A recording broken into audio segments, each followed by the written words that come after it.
一支毛笔就要经过100项的工法角度完成。伫台湾头一位获登录做毛笔制作一个文化资产技术保存者陈景聪老师，目前正喺中华艺术馆举办展览，而且有开放毛笔的体验课程，让民众来学做笔。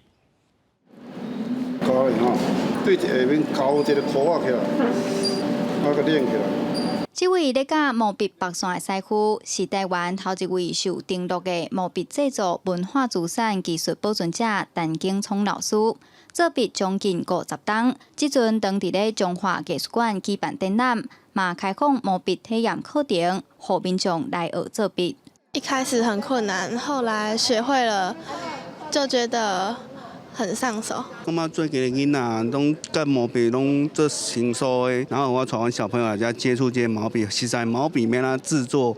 白线、点笔、折章、热毛。陈景聪老师表示，制作毛笔上可贵的功夫，就是一个人有法度完成100道的工法，独立制作一支毛笔。有这款功夫的师傅，全台湾恐惊剩无10个人。伊嘛无创部举办体验课程，欢迎有兴趣的民众来学功夫。这个是先用上届后壁这个10道的工法吼，来互因做体验，因为技术毋是一工两工做起来吼，所以讲成为体验了后呢，慢慢我用较容易吼了解，会当理解的技术吼，安尼来要体验要接手。 安尼较紧啦吼，最主要是爱生活有兴趣，袂使来学人有挫折感啊，挫折感伊就毋敢学来啊。